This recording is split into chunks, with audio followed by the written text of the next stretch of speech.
aksi penggerebekan di rumah pengguna narkoba di kawasan Matraman. Dalam penyisiran malam tadi, setidaknya Polda Metro Jaya menurunkan 200 personel gabungan yang terdiri dari Kesatuan Brimob, Ditkrimum Polda Metro Jaya, Jatanras Jakarta Pusat, dan Jatanras Jakarta Timur. Dalam penggeledahan ini juga turut hadir Kapolda Metro Jaya, Jenderal Polisi Tito Karnavian. Sebelumnya, Ibtu Prabowo, perwira unit narkoba Polsek Senen, terluka akibat diserang sekelompok orang saat melakukan penggerebekan di salah satu rumah yang diduga tengah melakukan pesta narkoba di Jalan Slamet Riyadi 4, kawasan Matraman, Jakarta Timur. Sementara itu, Bribka Taufik Hidayat yang sebelumnya diduga sempat disekap dan dilempar ke kali oleh para pelaku penyerangan, hingga kini masih belum ditemukan.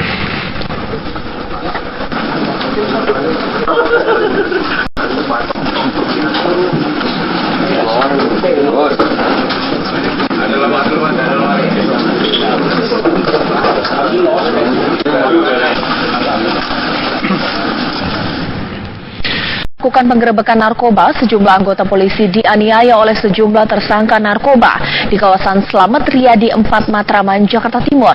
Sejumlah polisi ini pun mengalami luka yang cukup parah hingga harus dilarikan ke Rumah Sakit Cipto Mangunkusumo, Jakarta. Sejumlah anggota polisi ini terluka.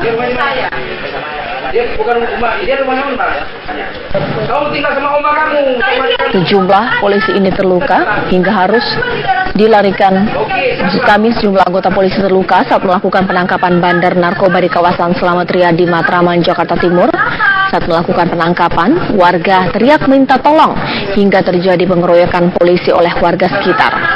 Sejumlah warga yang diduga ikut melakukan aksi oleh polisi langsung diamankan di Polres Metro Jakarta Timur. Dari tangan tersangka, polisi juga mengamankan sejumlah alat hisap atau bong dari sejumlah rumah warga. Hingga malam ini polisi masih melakukan pencarian terhadap pelaku lainnya yang diduga ikut dalam aksi pengeroyokan. Yang dalam keluar,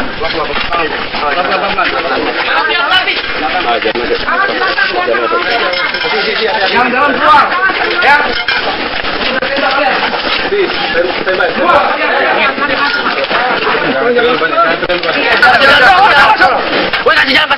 Kasih jalan.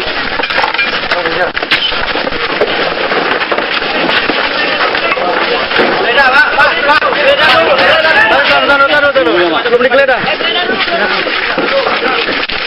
Apa ini?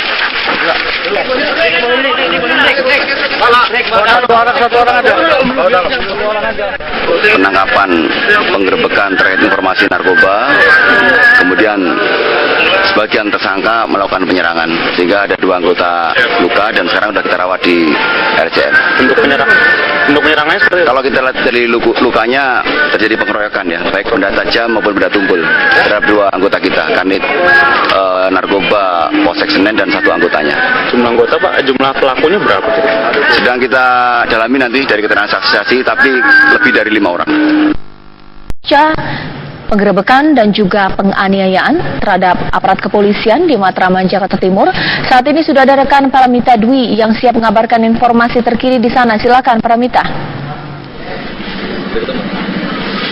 Ya baik Caca, situasi dan kondisi saat ini tepat saya mengabarkan yaitu di Jalan Kesatrian 5 RT 19 Kecamatan Matraman sudah nampak telah sepi, dan tapi masih ada beberapa warga untuk memutuskan tinggal di sini untuk melihat bagaimana situasi dan kondisi selanjutnya yang akan terjadi di sekitaran Jalan Kesatrian ini.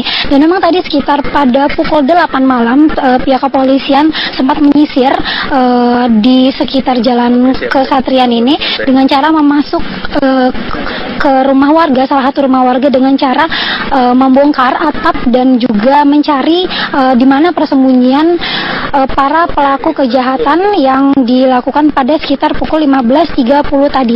Dan seperti yang kita ketahui memang sempat terjadi adanya penggerebekan pada salah satu rumah warga yaitu pada pukul 15.30, dan pada saat itu Ibtu Prabowo dan beberapa anak buahnya sedang berusaha menangkap 5 pelaku penyalahgunaan narkoba di salah satu rumah di kawasan Berlan, dan juga tiba-tiba saja sekelompok warga orang datang dari arah lain yang menyerang itu Prabowo dan kawan-kawan.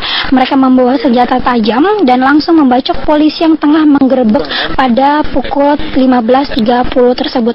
Dan hingga kini itu Prabowo mengalami luka bacok dan sudah dilarikan ke Rumah Sakit Cipto Mangunkusumo. Dan sekarang pihak kepolisian juga masih mencari salah satu polisi yang masih dinyatakan hilang, yaitu berinisial T, yang dimana memang pada saat penggerebekan tersebut salah satu pihak kepolisian dinyatakan hilang, dan hingga saat ini pihak kepolisian dan juga gabungan dari Polres Timur, Polres Pusat, Polres Senen, TNI Angkatan Darat, Jatan Ras Polda Metro Jaya dan juga polisi militer bekerja sama untuk mencari di mana keberadaan dari polisi yang hilang, yaitu yang berinisial T tersebut. Dan hingga saat ini memang pihak kepolisian masih melakukan pencarian dan sudah berpindah ke Jalan Slamet Riyadi, dan mereka hingga saat ini masih menyisir di salah satu rumah yang dicurigai masih menjadi salah satu tempat persembunyian para tersangka yang digerebek pada sore hari tadi. Dan tadi juga kami mendapatkan informasi dari Kapolres Jakarta Timur, yaitu Bapak Agung, yang menyatakan bahwa sudah ada beberapa saksi yang diamankan untuk diminta keterangan bagaimana kronologis kejadian yang terjadi pada sekitar pukul 15.30 tadi. Untuk sementara kita kembalikan dulu ke Anda, Caca Anissa, di studio. Baik, Paramita, mengenai juga keterlibatan warga yang melakukan penganiayaan dan juga pengeroyokan terhadap aparat kepolisian, apakah beberapa di antaranya yang menjadi otak dari penganiayaan tersebut sudah diamankan oleh aparat kepolisian?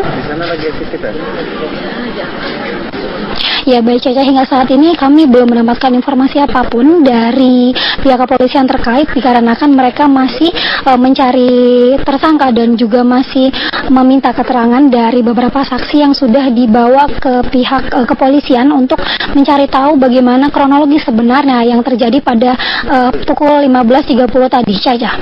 Lantas apa yang dilakukan aparat kepolisian, mengingat kawasan Berlan padat pemukiman dan juga banyak sekali warga yang bermukim di sana? Pencarian terus dilakukan. Apakah masyarakat masih bisa beraktivitas seperti biasanya? Ya baik Caca, kalau memang sekitar pukul 15.30 hingga pukul 8 tadi suasana di sini sedikit terlihat lebih mencekam, dan juga pihak warga di sekitaran Berlan ini juga keluar rumah untuk melihat bagaimana situasi dan kondisi penggerebekan yang dilakukan pihak kepolisian. Namun pukul 10 saat ini warga sudah nampak terlihat menjalankan aktivitasnya seperti biasa dan tidak ada kepanikan. Namun hingga saat ini pihak warga di Berlan ini masih diantisipasi untuk tetap berhati-hati, dan juga jika melihat tersangka ataupun gerak-gerik yang mencurigakan untuk segera melaporkan kepada pihak yang berwajib agar dapat segera menangkapnya ataupun mencari tahu siapa dalang di balik penggerebekan pada hari ini yang dilakukan pada pukul 15.30, Caca. Baik, terima kasih Paramita Dwi mengabarkan langsung dari Matraman, Jakarta Timur. Dan pemirsa, kita balik ke, mungkin nanti teman-teman produser juga bisa menunjukkan bentuk dari surat sprindik penyelidikan ya, penyidikannya begitu ya. Itu yang jelas nama-nama yang ada di situ tidak ada nama AKBP Christian. Ada Tian. Ada Tian saja. Ini apakah orang yang sama atau bukan? Lalu juga dengan kalimat menyidik DWP dan kawan-kawan. Dan juga ada juga tudingan bahwa KPK salah lantai, salah kamar, katanya seperti itu. Ini kalau bisa dikatakan, tadi katanya tolong hormati saya dong sebagai penyidik, ini salah kaprah semua nih KPK nih, Mas Arief. Ya memang penyidik, tapi apakah penyidik untuk kasus yang dimaksud? Dan juga memang seharusnya bisa lebih detail dan lebih cermat untuk soal target-target yang mau disidik gitu ya. Itu satu. Tidak bisa asal ya berarti ya? Tidak boleh asal, karena itu akan memberikan ruang melemahkan penyidik, dalam hal ini KPK nanti di pra-peradilan misalnya.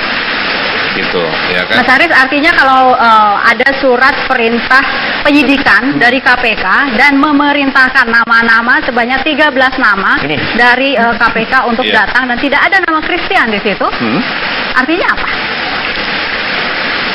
Begini, ada dua. Satu, pertama untuk tugas yang khusus ya soal penyidikan di sini. Yang kedua, si Pak Christian itu meskipun tidak ada di sini, posisinya tetap sebagai penyidik. Karena di sini, apakah ada situasi yang membuat dia harus seketika misalnya untuk melakukan? Jadi gini, di KUHP itu ada pasal ya yang mengatakan bahwa jika ada pegawai negara ya yang melihat sebuah peristiwa atau dengan dibiarkannya sesuatu situasi akan terjadi sebuah peristiwa, maka dia berkewajiban untuk jadi Mas Haris ingin mengatakan yang satu ini susulan, begitu, disusulkan karena ada peristiwa. Tetapi kan kalau lihat gambarnya di sini kan dia pakai baju KPK dan dia yang di depan. Betul.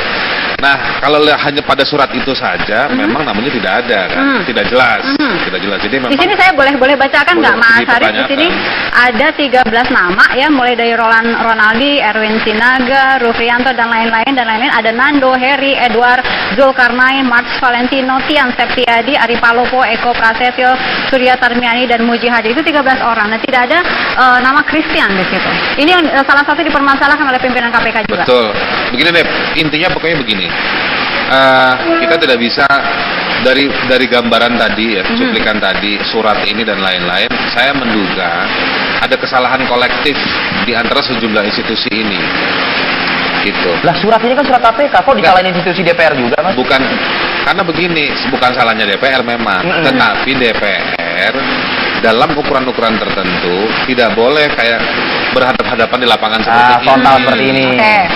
Kalau tadi misalnya ada perdebatan, ada cukilan pernyataan bahwa saya sudah koordinasi dengan administrasi dan lain-lain. Iya.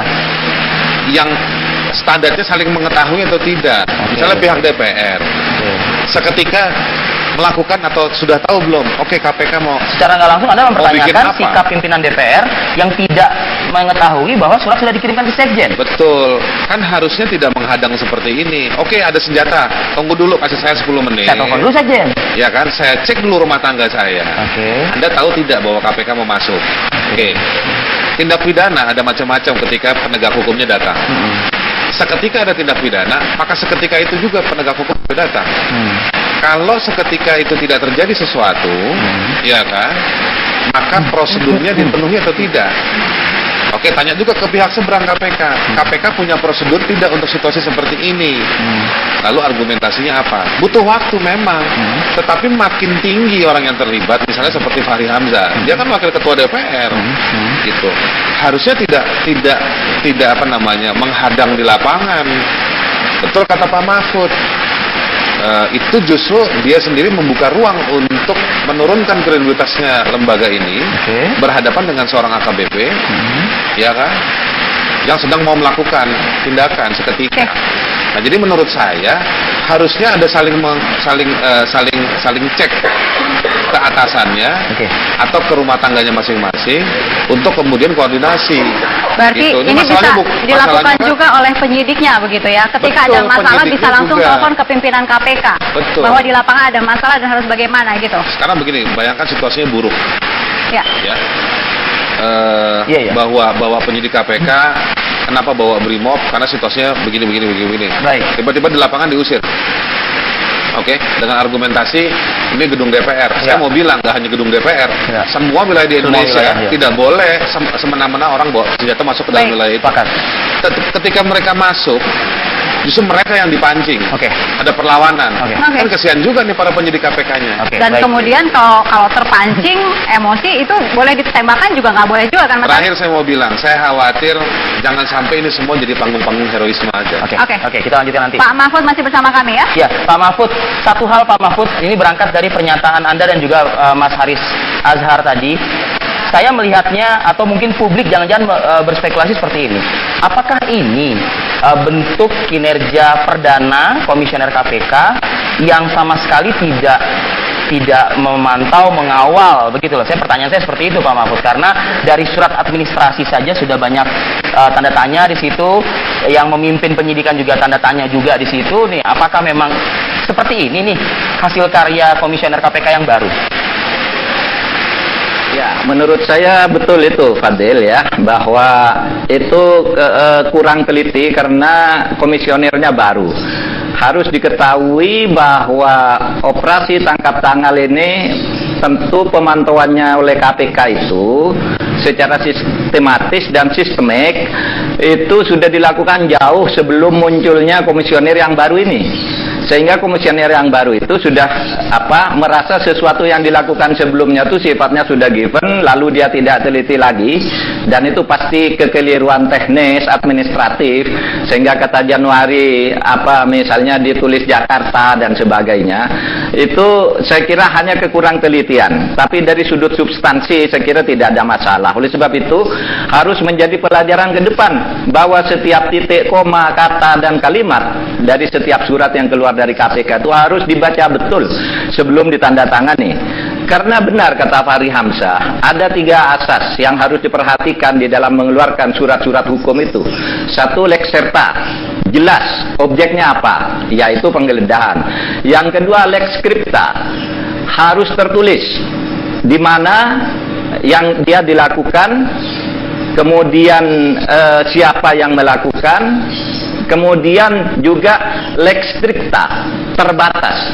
Tidak boleh ada kata dan lain-lain. Karena kata dan lain-lain itu di dalam hukum administrasi disebut sebagai bias dari open interpretatif. Bisa ditafsirkan macam-macam, itu bisa meluas kemana-mana, bisa disalahgunakan.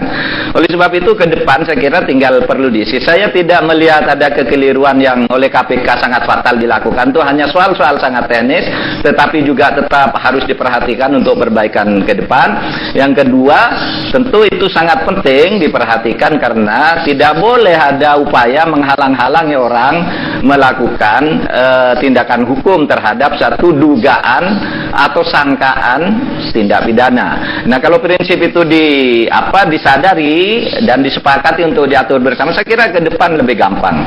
Ya, DPR bicara, KPK bicara, Polri bicara, institusi lain bicara. Tetapi hampir tidak mungkin di dalam akal kita KPK atau siapapun minta bantuan keamanan kok tidak bawa senjata. Itu tidak masuk akal rasanya. Tapi silakan aja dibicarakan lebih lanjut. Fadil. Baik. Kita lanjutkan ini ya, diskusi ini ya. Kami akan kembali saat lagi Pak Mahfud dan juga Mas Arif. Hanya di Apa Kabar Indonesia. Mahfud dan masih ada Mas Arif. Pak Mahfud dulu sebentar Mas Arif. Jadi ketika kita menelisik lagi ini surat yang dibawa oleh KPK, pertama nama Christian tidak ada, kedua sempat ada penulisan nama Januari menjadi Jakarta begitu ya, dan nama Yudi Widiana juga tidak ada di dalam surat penyidikan, surat perintah ini begitu, hanya DWP dan kawan-kawan begitu ya.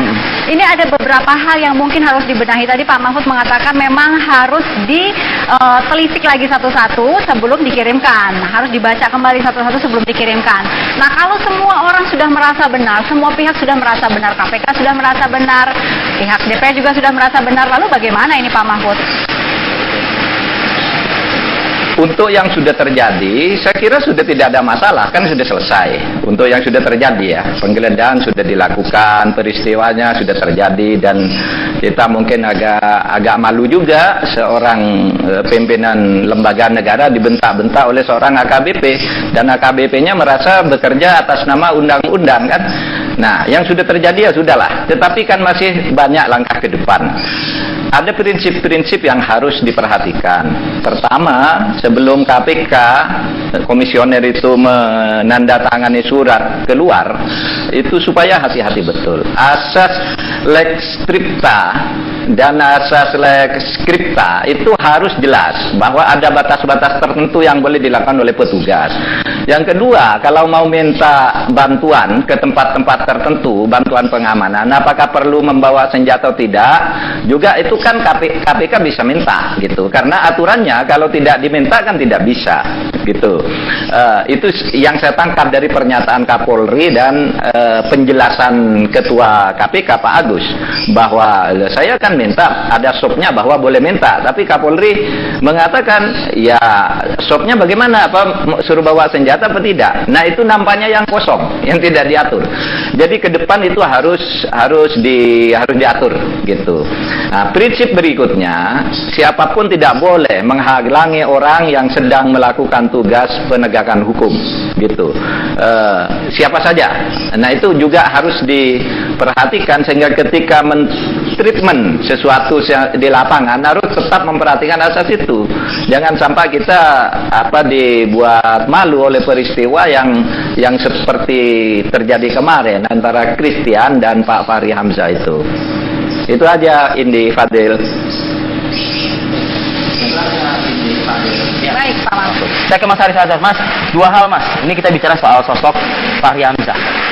Satu, Fahri Hamzah yang kita kenal memang punya track record agak-agak akrab ya, dalam tanda kutip akrabnya tapi dengan KPK begitu ibaratnya kan.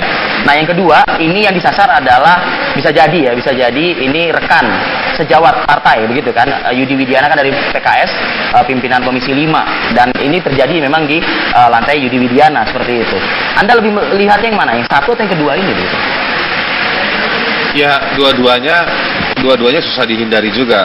Soal persepsi gitu ya. Fahri Hamzah yang terus-menerus menyerang KPK. Saya tuh jujur aja, saya begitu lihat video ini beberapa hari lalu gitu, saya bilang Fahri Hamzah ini memang punya special relation, hubungan khusus sama KPK gitu kan dalam berbagai perdebatan. Itu satu. Yang kedua juga terkait dengan kasus yang rame belakangan ini di DPR.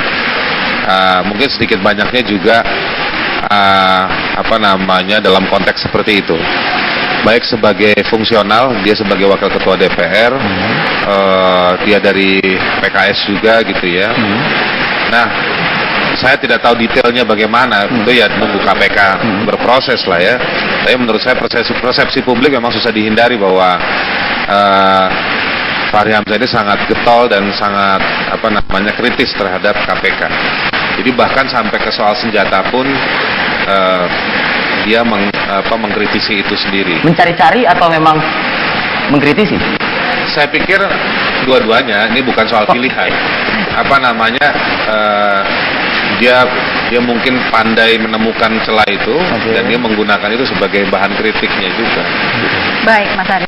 Ya. Terima kasih sudah hadir di Apa Kabar Indonesia. Pak Mahfud juga, Bapak, terima kasih sudah bergabung bersama kami. Setelah ini kita akan memantau beberapa lokasi ya, Via. Yang kabarnya juga ini mengalami bencana akibat cuaca yang beberapa hari terakhir ini buruk gitu ya. Terjadi di beberapa wilayah tanah air. Kami kembali saat lagi, pemirsa.